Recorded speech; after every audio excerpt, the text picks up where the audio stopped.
the secret that shattered my son's whole life. My name is Evelyn Marsh, and at 76 years old, my voice trembles every time I try to speak of the storm that tore my family apart. I live now in a quiet senior apartment outside Riverside, Illinois, where the hallways always smell faintly of lemon polish and the neighbors whisper too softly to understand. People see me walking slowly with my cane or tending the small potted plants in front of my window and think I have lived a peaceful life. They have no idea that inside me, there is a wound that never stopped bleeding. I once had a home filled with laughter, one of those old Midwestern houses with faded wallpaper, a squeaky screen door, and a family history buried in every corner. My husband Walter, a retired dock worker, and I built our lives there for more than 4 decades. We raised our only son, Marcus, in that home. We watched him take his first steps in the hallway, we taped his school drawings on the refrigerator, and we clapped with pride when he graduated from the local community college.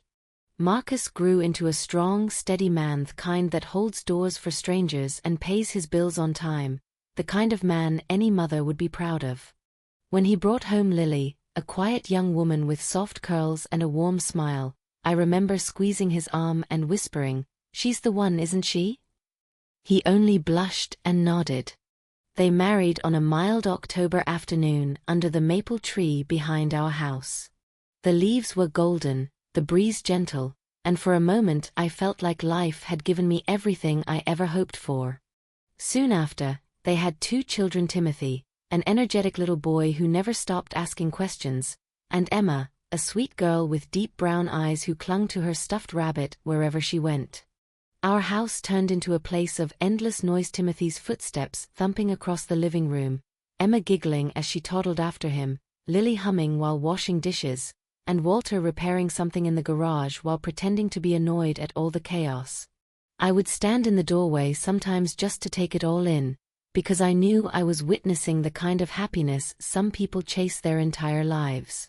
But I also knew my husband. I knew him too well. Walter wasn't a cruel man, that would have been easier to accept. He was caring, generous, and funny in a gruff way. But he had a weakness that only I ever saw. Sometimes his eyes lingered too long, sometimes he let his loneliness speak louder than his judgment. When he retired, he struggled more than he admitted. He missed his co-workers, the routine, the sense of being needed. Around the same time, Lily began staying home more often to care for the kids. And I told myself everything was fine. But mothers notice things. It started with small moments. Walter brushing past Lily in the kitchen with a touch that felt too familiar. A hand on her shoulder that lingered half a second longer than necessary. A laugh they shared when Marcus wasn't around, a laugh that didn't belong in a father-in-law's mouth. I watched these things quietly, heart pounding in my chest, telling myself I was being paranoid. I was old, tired, maybe too protective. But then came the morning that still haunts me. I walked into the kitchen to find Walter standing uncomfortably close behind Lily as she reached for something in the cabinet.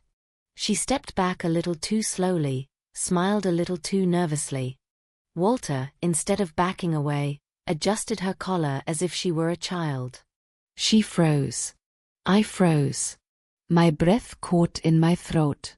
Later that day, I confronted her gently in the laundry room. "Lily, is everything all right between you and Walter? Has he said or done anything that made you uncomfortable?" She looked at the dryer, not at me. Her voice was soft, almost trembling. "Oh, Evelyn, no, he's just being fatherly, that's all. I think he just cares too much sometimes." But her eyes stayed wet long after she turned away. That night I sat beside Walter on our bed and asked him if something was wrong. He laughed. Actually laughed. He kissed my forehead and said I worried too much. "Lily's like a daughter to me," he said. "You know that." I wanted to believe him. I prayed he was telling the truth. I begged God to make me wrong. But uncertainty has a way of poisoning even the purest rooms in a house. Marcus, bless him, didn't see any of it at first.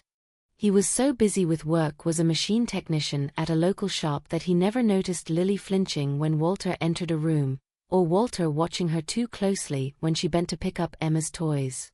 And I didn't tell him, because I was afraid of being the one who lit the match that burned everything down. The day Marcus finally caught on, I saw it in his face, the confusion, the discomfort, the way he studied Lily and Walter from across the living room. He asked me quietly later, "Mom, is Dad acting strange around Lily, or is it just me?" I looked away. "Maybe you should talk to him," I murmured, praying that conversation would fix whatever was growing between them before it reached a point of no return. But life rarely gives us warning before it shatters us. Marcus began watching closely, too closely. And Walter noticed. The tension grew so thick in the house that even little Timothy asked me one afternoon, "Grandma, why does Daddy look angry all the time now?"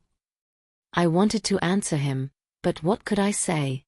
That the adults in his life were holding secrets sharp enough to cut each other open? Then came the night Marcus stayed unusually late in the living room after everyone had gone to bed. I found him sitting alone in the dark with his phone in his hand, staring at something he wouldn't show me. "What are you doing up?" I whispered. He swallowed hard. "Just thinking, Mom. Just trying to figure things out." It wasn't until much later that I learned he had been researching miniature security cameras. If only I had stopped him. If only I had insisted nothing was wrong.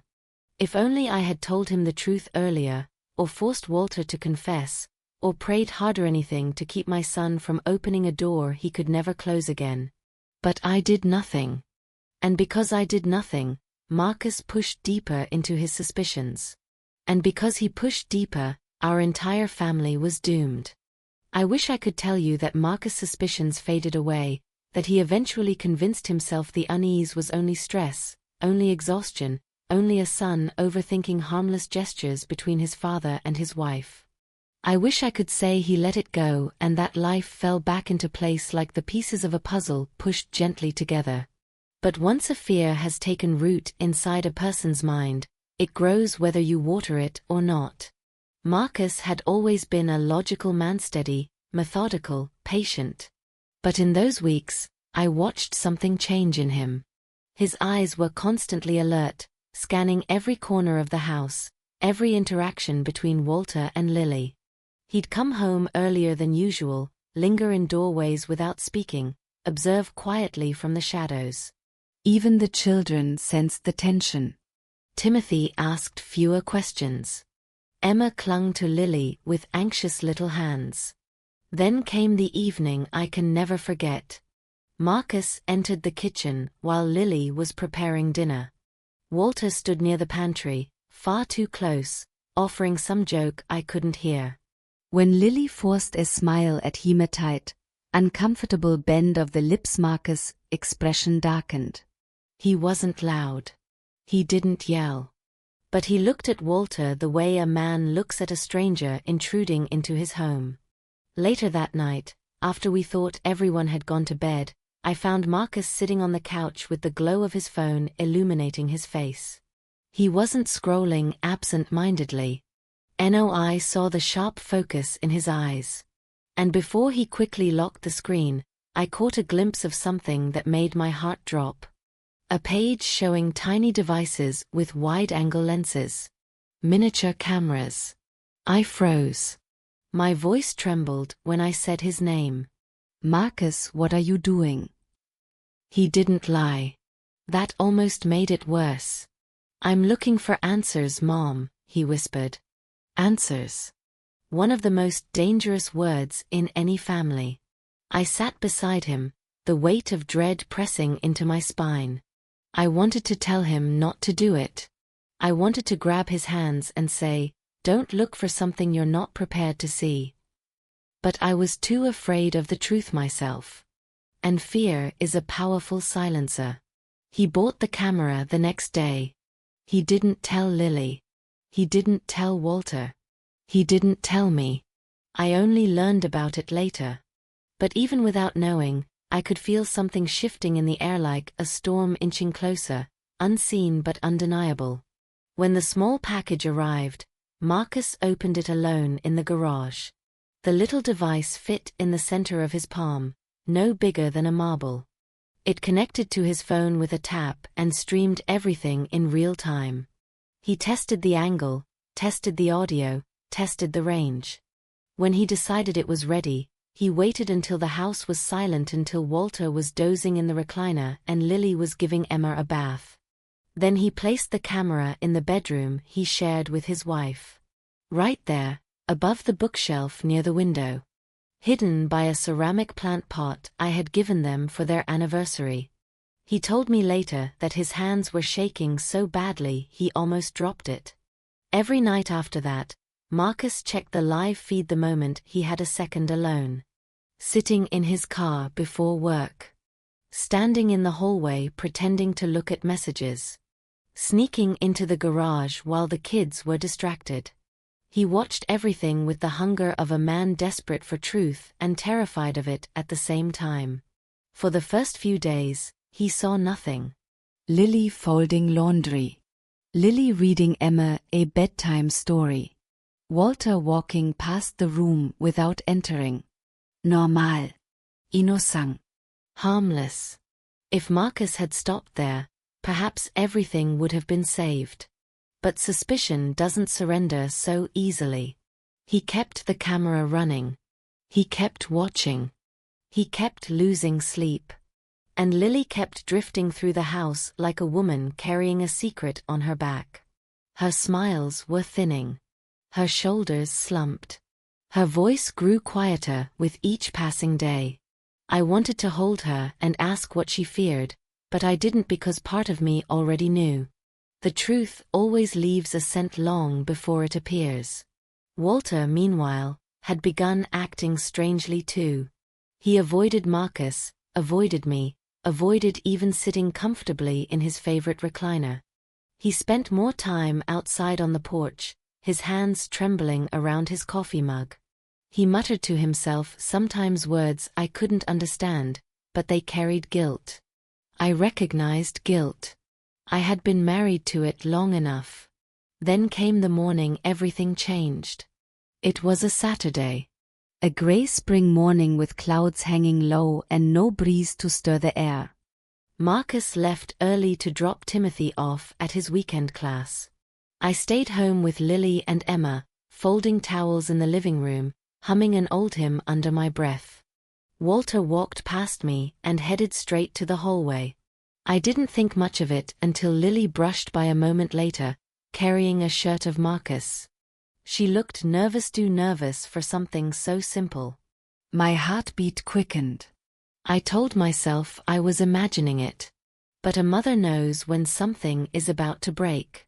Marcus, at that very moment miles away, opened the camera app out of habit. He told me later he wasn't expecting anything, just wanted reassurance. But as the video loaded, he saw Walter step into the bedroom. And Lily followed. The bedroom door closed behind them. Marcus' heart stopped. He watched the screen frozen, unable to breathe, his fingers gripping the steering wheel till his knuckles turned stark white. He tried to convince himself they were just talking. Just sorting laundry. Just cleaning the room. Anything but what it looked like. Then Walter stepped closer. Too close. Lily didn't move away. Marcus said he felt something in him die right then. Like a tree struck by lightning, burned, but still standing only because it had nowhere to fall. He didn't watch any longer. He slammed the app shut. He started the car so violently the engine almost choked. He drove like a man escaping a burning building. As for me, I was standing at the kitchen sink when I heard the front door burst open with a force that rattled the frame. Marcus barreled through the hallway, his face twisted with a kind of pain no mother should ever witness. I knew before he spoke. I knew before he reached the bedroom. I ran after him anyway. I had to. A mother always runs toward her child's suffering, even if she can't stop it. What happened next? Well, that belonged to the next chapter of our tragedy. But I will say this. From the moment Marcus opened that app, from the moment he saw what his father and wife did behind closed doors, the fate of my family was sealed. There would be no forgiveness. No healing. No going back. Only the slow, devastating collapse of everything we once believed was unbreakable. If I live to be 100, I will never forget the sound Marcus made when he tore open that bedroom door. It wasn't a shout, or even a scream. It was a raw, broken noise, half fury, half heartbreak, all human. The kind of sound a person makes only once in their lifetime, when the world they trusted collapses right under their feet. I was only a few steps behind him, my breath catching in my throat as I gripped the doorframe to steady myself. What I saw inside that roomy son's room, the one he painted soft blue right before he married Lily, still haunts me every night. Walter stood half-dressed, stumbling to pull his shirt back on. Lily clutched a blanket to her chest, her face pale as paper. The two of them froze like children caught stealing cookies, but what they stole was so much worse. They stole a marriage. They stole trust. They stole my son's entire sense of who he was. Marcus didn't say anything at first. He just stared at them, his jaw tight, his chest heaving, his eyes full of a pain no mother could ever soothe. I saw him shaking. I didn't know if he would collapse or explode. When he finally spoke, his voice was hoarse, almost unrecognizable. How long? Just 2 words. But they cut through the air like a blade. Lily fell to her knees, sobbing, begging Marcus, "Please, I'm so sorry, I didn't mean for this, I don't know how, please listen to me." But Marcus stepped back as if her words were poisonous. Walter tried to speak too, voice trembling. "Son Marcus, please, let me explain." "Explain." Marcus snapped, the word laced with a bitterness that made even me flinch. "Explain what, Dad? That you betrayed me? That you took my wife? That you destroyed our family?" Walter lowered his head, shoulders slumped. He looked so small, then so weak, nothing like the strong man who had once built our porch with his bare hands and carried our son on his shoulders for hours just to make him laugh. And maybe it was that contrast, the proud father from the past versus the broken man before us, that made something crack inside me. I whispered, "Walter, how could you?" But he didn't answer me either. Marcus suddenly swept his arm across the nightstand. The lamp, the books, the picture frame, all of it crashed to the floor in a violent scatter. Emma's tiny hair clips, which Lily had left on the dresser earlier that morning, fell among the debris. Those little pink clips felt like the cruelest part, innocence crushed inside a battlefield. The noise made Lily cry harder. Walter took a step toward Marcus, hands up in a helpless gesture as if surrendering. "Son, I made a mistake, I wasn't thinking clearly, I never wanted to hurt you." Marcus's laugh was terrifying, sharp, bitter, hollow. "A mistake? A mistake?" he echoed. "You were in my room. With my wife. On the bed where I sleep. Don't you dare call that a mistake." I wanted to reach for Marcus's arm, to calm him, to remind him he was still my boy, no matter what, but the look in his eyes told me he was unreachable. He was somewhere far beyond the reach of a mother's comfort. He turned sharply toward Lily next. "And you, I trusted you more than anyone. I defended you. I built a life with you. And you destroyed it with my own father." Lily crawled across the floor, grabbing the hem of his jeans, sobbing uncontrollably. "Marcus, I'm so sorry, I'm stupid, I'm ashamed, please, please, we can fix this, we can." "Don't touch me," he said, voice colder than winter. She let go immediately, covering her face as she cried. And then Marcus said something that made both of them freeze. "Get your things. All of them. You leaving with me. Right now." Walter's head jerked up. "Marcus, she doesn't have to go with." "Shut up." Marcus roared, and I swear even the walls trembled. For the first time in 40 years of marriage, I saw Walter afraid of our own son. Marcus grabbed a duffel bag from the closet, tossed it onto the bed, and pointed at Lily without looking at her. "Pack. Now." Lily didn't argue. She scrambled to her feet and began stuffing clothes into the bag with shaking hands. Every few seconds she glanced at Marcus as if hoping he would soften. He never did. Meanwhile, Walter stood beside the dresser, clutching the edge with both hands, knuckles white. His chest heaved with guilt. With fear. With the knowledge that there was no forgiveness waiting for him. I stepped forward, wanting desperately to stop this nightmare, but Marcus turned toward me. His face softened for just a heartbeat. "Mom, I'm taking the kids. I'm taking them far away from this house. I can stay here. Not after this." My heart shattered, but I nodded. What else could I do? Every mother dreams of protecting her children, but sometimes all you can do is witness their pain. When Lily finished packing, Marcus grabbed the bag and walked out of the room without another glance at Walter. His footsteps were heavy on the stairs, echoing through the house like a funeral march. I followed, my legs trembling. Walter and Lily trailed behind us silently, Walter with his shame, Lily with her tears. In the living room, Timothy sat on the carpet playing with his toy trucks. He looked up innocently. "Daddy? Where are we going?" Marcus swallowed hard, forcing his voice to remain steady. "We're going to stay somewhere else for a while, buddy. Go get your shoes." Timothy didn't ask why. He simply obeyed, though his little brow furrowed with confusion. Emma stood in her playpen watching us, her big brown eyes full of quiet worry. Lily lifted her gently and kissed her forehead, tears dripping onto the child's curls. "Sweet girl, Mommy's here," she whispered, but Emma only stared at Marcus, as if sensing the storm inside him. Marcus took both children in his arms. Timothy hugged him tightly. Emma reached for his shirt with her tiny fists. My son held them close, so close I thought he might break under the weight of loving them. Then he turned to Lily one last time. "You're coming with me," he said flatly. "But as the mother of my children. Not my wife. Not anymore." Lily broke again, crying into her hands.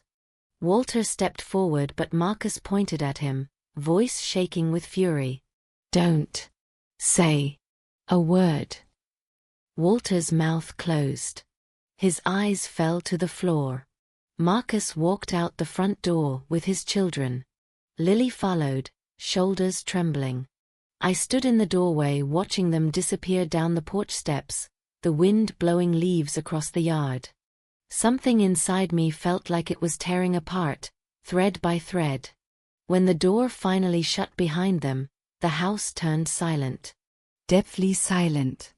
A silence so deep it felt alive. Walter stood in the middle of the living room, his chest rising and falling, his eyes wet. He looked around the home he had once been proud of, and for the first time, I saw a man who knew he had destroyed everything he loved. "Evelyn," he whispered, voice cracking. "I didn't mean for any of this to happen." I closed my eyes because hearing him hurt too much. "Didn't mean to?" I whispered. "Walter intentions don't heal wounds." He sank onto the couch, burying his face in his hands. I don't know why I did it. I don't know what came over me. But I knew. Loneliness. Weakness. Temptation. The oldest sins of mankind. I sat slowly beside him, not touching him, not even looking at him. "Marcus will never forgive you," I said quietly. "I know," he whispered. "And I don't know if I can either." He didn't respond because some truths don't need responses. They just sit in the air like dust after an explosion. That evening, while Walter lay curled on the couch in silent shame, I stood alone in the doorway of the empty bedroom. The sheets were still wrinkled. Marcus' shirts were strewn everywhere. The broken lamp lay smashed on the floor.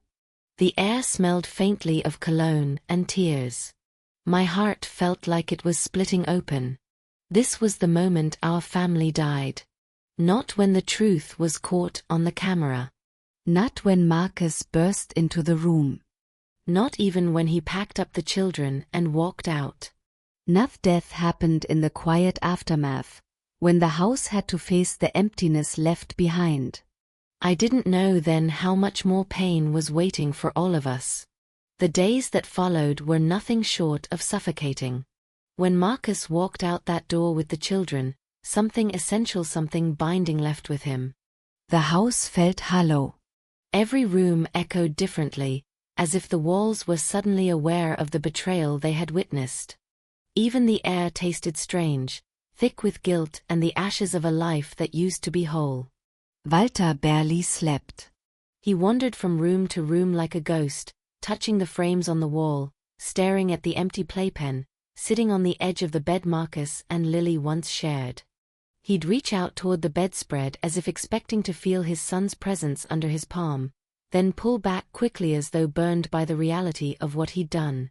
I kept myself busy not because there was anything to do, but because sitting still meant thinking, and thinking meant drowning. I scrubbed the kitchen sink 3 times a day. I baked pies I didn't even taste. I folded towels that didn't need folding. Every time I caught my reflection in the hallway mirror, I noticed how old I looked. Older than 76. More like 90. My hair seemed grayer, my posture weaker, my eyes sunken from nights staring at the ceiling, listening to Walter's muffled sobs through the walls. I wanted to be angry. Angry at Walter for destroying our family. Angry at Lily for allowing the line to blur. Angry at myself for seeing the signs and staying silent. But the truth was anger was easier than grief. And grief was the only thing that felt honest. Marcus didn't come back, not even once. Not to collect the rest of his clothes, not to check on me, not even to pick up some of the kids' toys we found scattered under the couch. He didn't call either. Lily sent a message through a mutual friend saying they were staying in a small apartment outside Chicago. Bare walls, 2 bedrooms, everything cramped but workable. It broke me to imagine my grandchildren living in such a place. Timothy, who loved running around the yard chasing fireflies at night. Emma, who used to curl up in the rocking chair by the window with her stuffed rabbit. I pictured them squeezed into a tiny room, listening to their parents' quiet arguments through the thin walls. Children may not understand betrayal, but they understand tension. They feel it in their bones. I tried calling Marcus once. He didn't pick up. Afterward, I sat on the porch steps for what must have been hours, watching the wind rattle the maple branches. Walter came out around sunset and sat beside me without speaking. He looked smaller, somehow like a man who had shrunk inside his own skin. Finally he whispered, "Do you think he'll ever come home?" I couldn't lie. I don't know. Walter covered his face with both hands. I ruined everything, Evelyn. I ruined you. I ruined him. I ruined those babies. I stared straight ahead because looking at him hurt too much. Regret doesn't rebuild a home, Walter. He nodded slowly, tears falling between the spaces of his fingers. That night, he slept in Marcus' old room. I heard the springs squeak when he lay down. Heard his anxious pacing for hours. Heard him whisper apologies to no one. His footsteps sounded like guilty echoes sinking into the carpet. And then came the phone call. It was 3 days after Marcus moved out. I was in the kitchen making coffee when my phone buzzed on the counter. I didn't recognize the number, but the moment I answered, I heard Marcus' voice on the other end, thin, trembling. Mom. My knees almost gave out. Marcus? Honey, are you all right? The kids, are they okay? He hesitated. His breath came rough and uneven. Mom, I need to ask you something. I need the truth. My heart squeezed. Anything, sweetheart. What does Emma look like to you? The question stunned me. What does she look like? Marcus, she looks like Emma. Does she look like me? His voice cracked. Or does she remind you of Dad? I closed my eyes, suddenly unable to breathe. Because the truth was something I had been avoiding for months. Emma had Walter's eyes, the same deep-set brown, the same shape. And I hated myself for ever noticing. I hesitated too long. And in that silence, Marcus got his answer. He inhaled sharply. I knew it, he whispered. God, I knew it. Marcus White, listen to me. No, Mom. Two can't. I can pretend anymore. I'm taking them to get tested. I need the truth. I have to know. My voice shook. Sweetheart, maybe you should slow down. But he was already gone. The call ended abruptly, leaving me standing in the kitchen with the smell of burnt coffee filling the air. I felt sick. Truly sick. I gripped the edge of the counter to steady myself as my heart thudded like a drum against my ribs. My own son was about to uncover a second truth, one far worse than the first. When I told Walter that Marcus suspected Emma's paternity, he collapsed into the armchair like a man shot in the chest. He whispered, "Oh God, Evelyn, no, no." His voice cracked into shreds.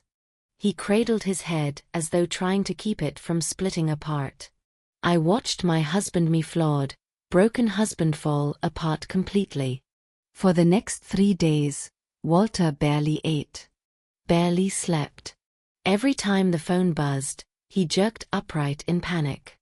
He sat by the living room window as if waiting for Marcus to walk up the driveway and forgive him. But Marcus didn't drive up. And forgiveness was nowhere in sight. On the 4th day, we got the message.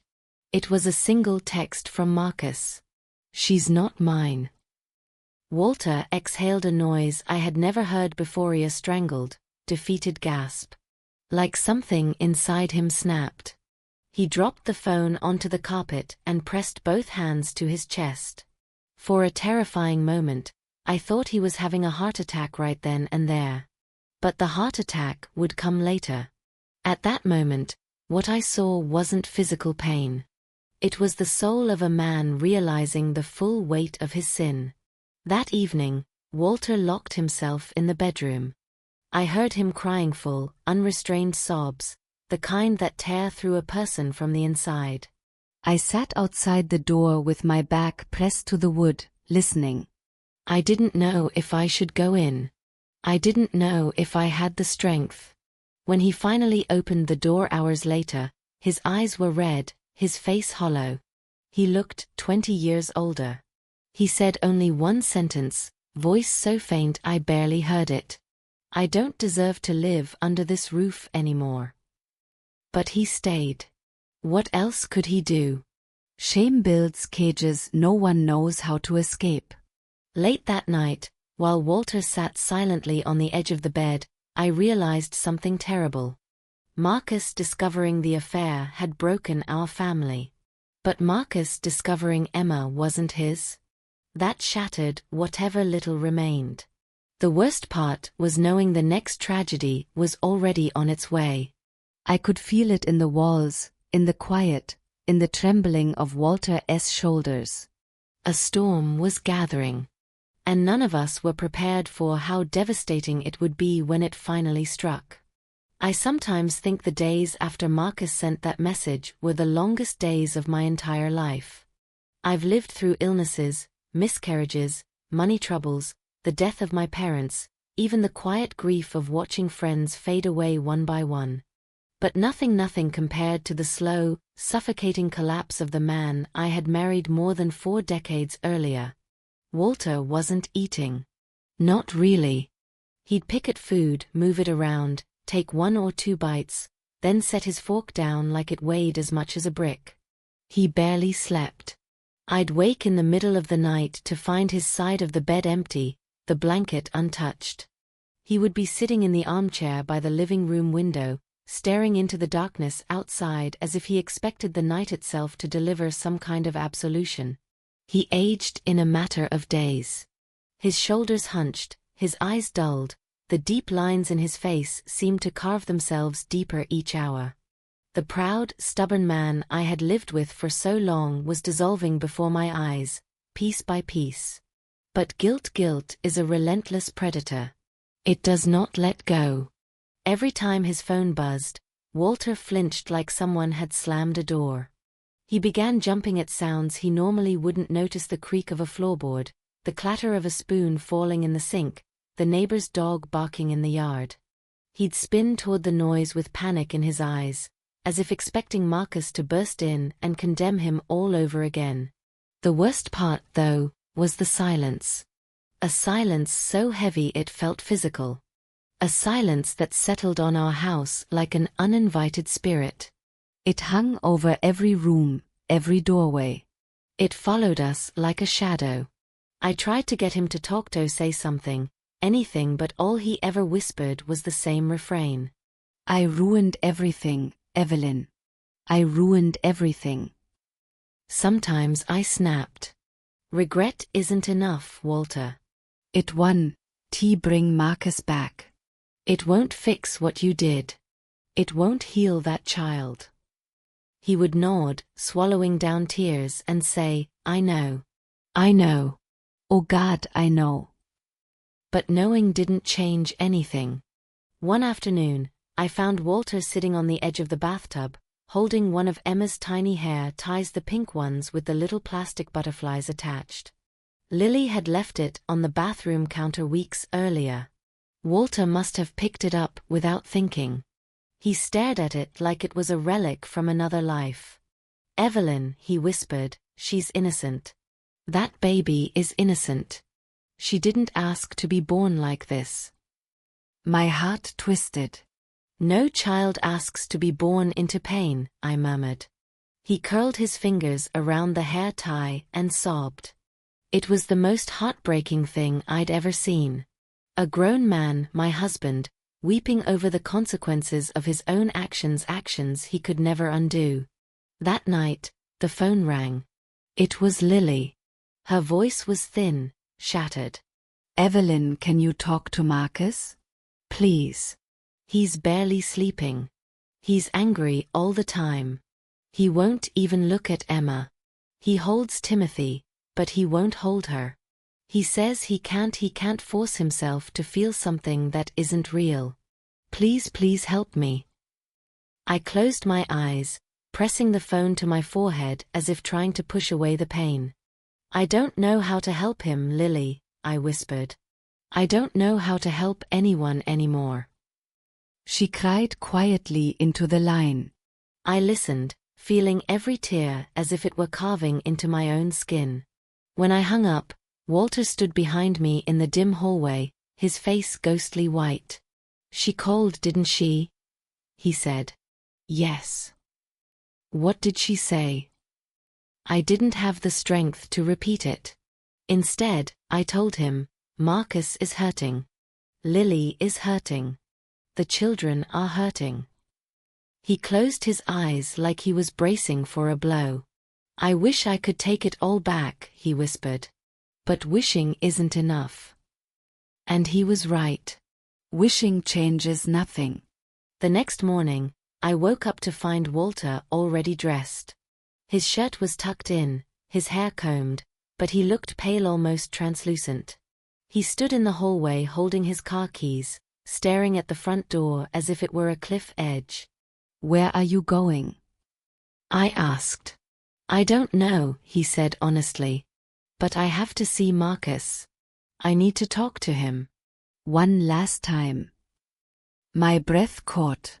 Walter, maybe you should wait. Marcus isn't ready. He shook his head. There isn't time, Evelyn. I can feel it. I don't have time. I didn't understand what he meant, not fully. Not until later. Walter left before I could argue further. I watched him walk down the driveway with slow, determined steps. He looked like a man heading toward judgment. A man who no longer feared the consequences, only the silence. The hours he was gone felt endless. I paced the living room. Drank tea I never finished. Stared at the clock every few minutes. I didn't know what Walter would say to Marcus. I didn't know whether Marcus would yell or listen, or slam the door shut. But deep down, a part of me feared that Walter wasn't going just to apologize. He was going to say goodbye. When he finally came home, he looked empty. Completely empty. Like something inside him had been scooped out and replaced with nothing but air. He placed his keys on the table. Sat on the couch. Folded his hands tightly. His voice was barely audible when he said, he wouldn't see me. I sat beside him. What did Lily say? She stepped outside and told me Marcus was too angry. That he didn't want to talk. That he didn't want to hear anything from me ever. Walter swallowed hard. Evelyn, I don't blame him. I truly don't, T. But hearing those words, it was like his voice broke. It was like dying. He leaned forward, elbows on his knees, and whispered into his hands. I don't know how to live with this. Those words chilled me. They were not the words of a man seeking redemption. They were the words of a man standing at the edge of something dangerous. That night, he held my hand as we lay in bed, a rare gesture these days. Evelyn, he murmured, do you think God forgives people like me?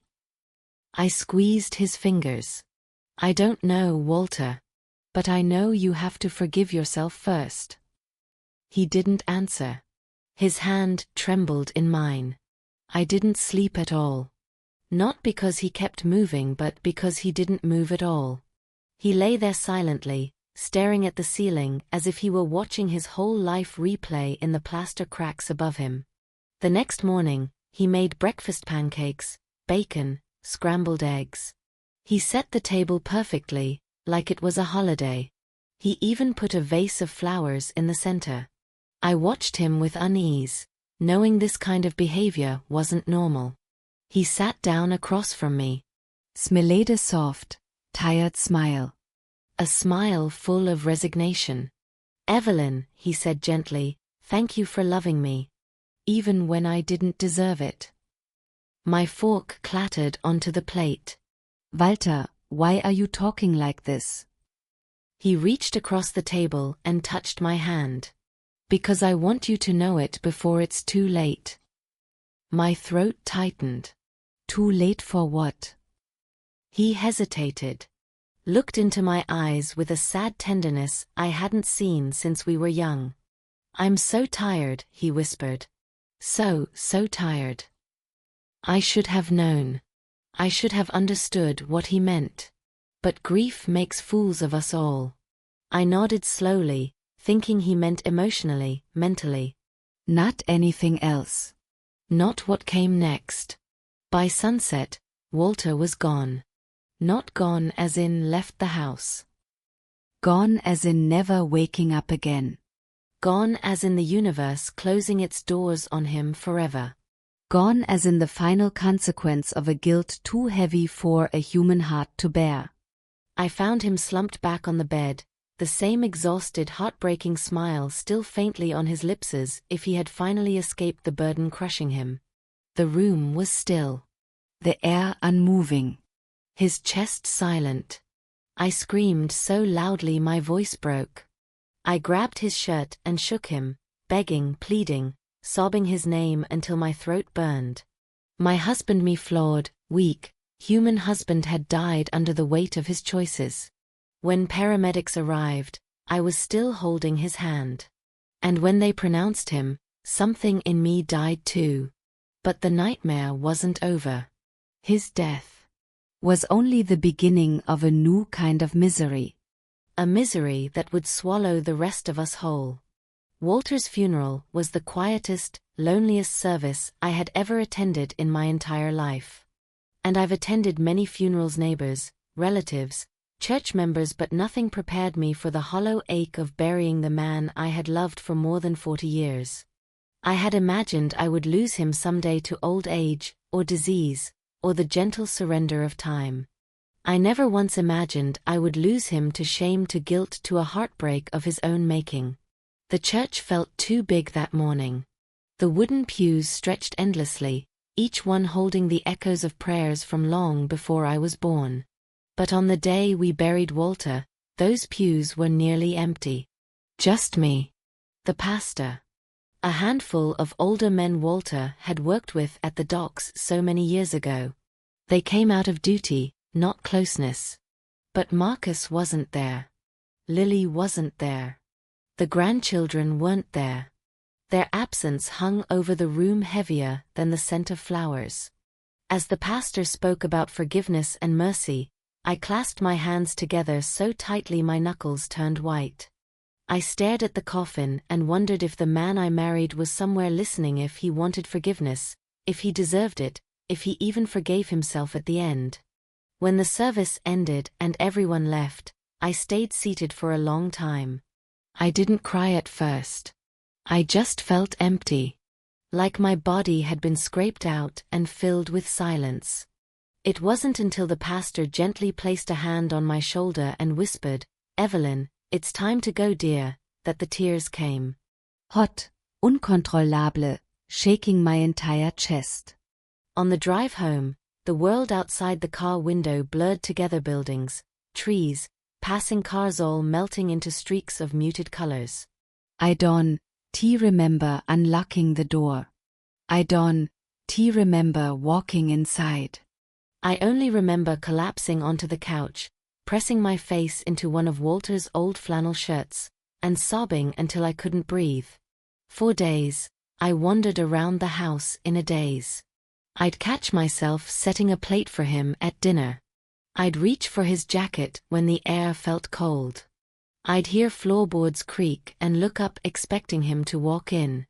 But he was gone. Permanently. Irreversibly. And the silence he left behind was louder than any noise.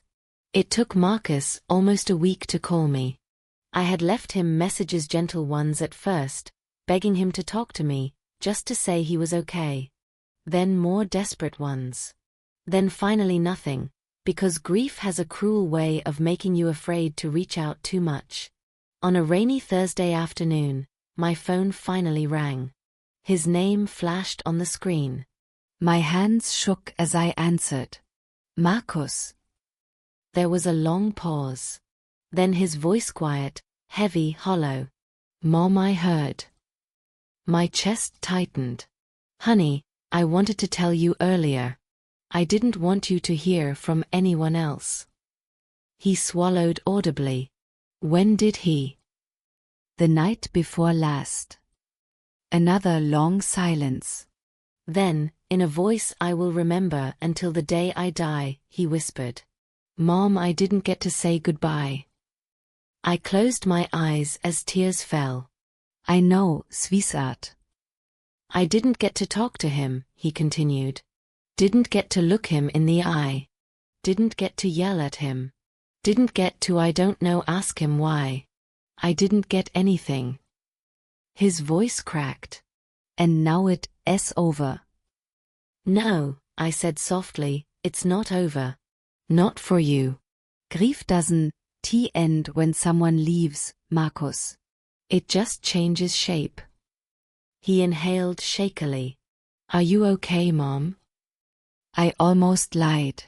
Almost said yes. But mothers don't lie to their grieving children, not in moments like that. No, I whispered.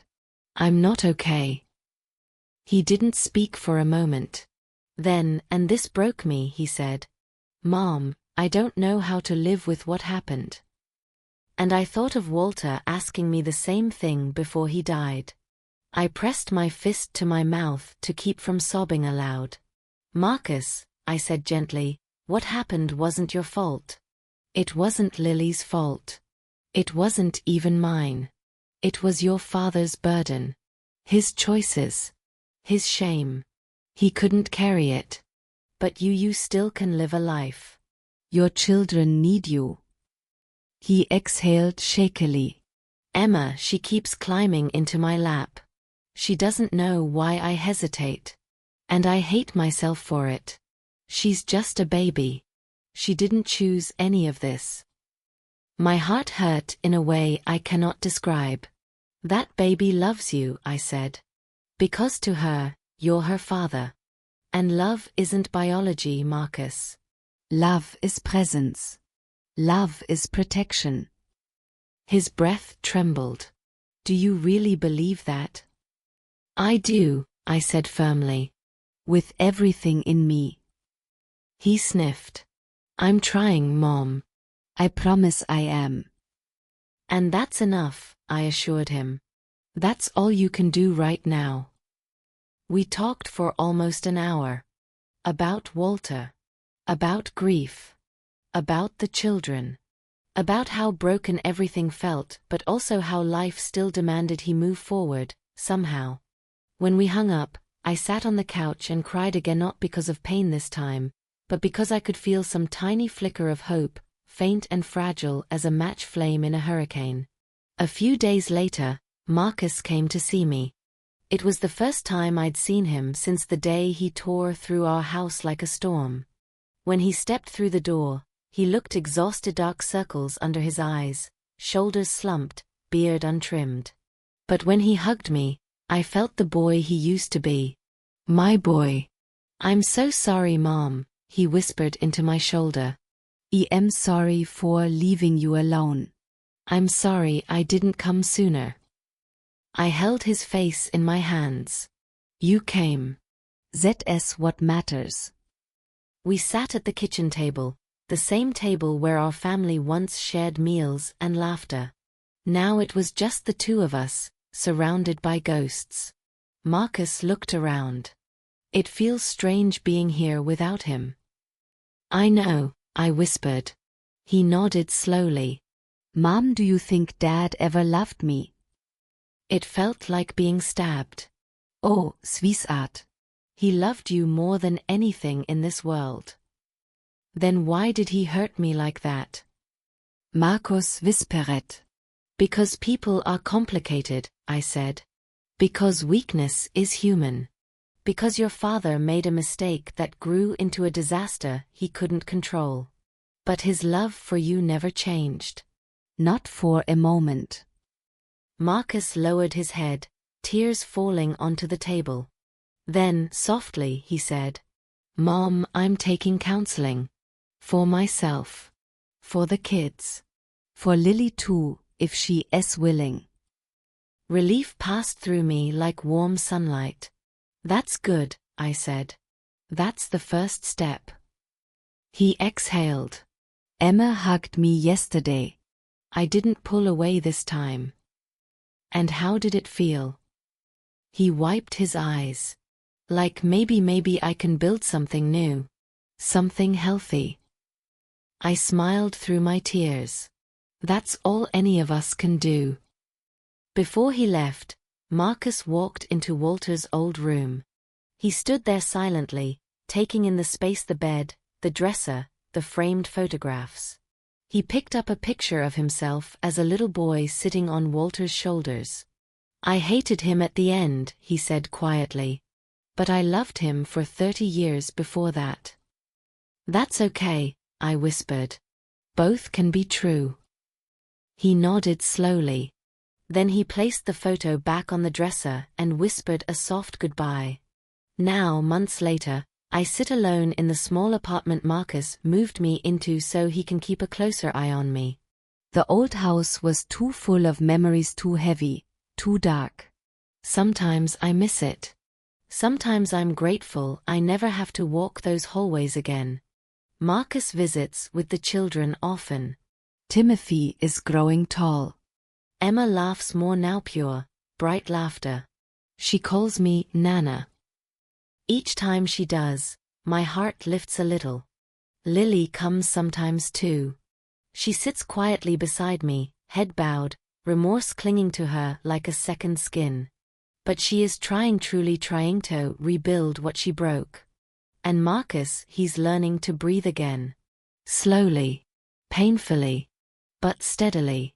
As for me, I spend my days knitting, cooking simple meals, watching the seasons change outside my window. I talk to Walter, sometimes not out loud, but in the quiet spaces of my mind. I don't know if he hears me. I don't know if forgiveness reaches beyond the grave. But I hope he's at peace. Even after everything, he was still the man I loved. And I am still the woman trying to carry what he couldn't. Life doesn't heal all wounds. Some stay tender forever. Some scars never fade. But life does move forward. And I move with it slowly, carefully, carrying love in one hand and grief in the other, hoping that somewhere inside the two, there is still a place for peace.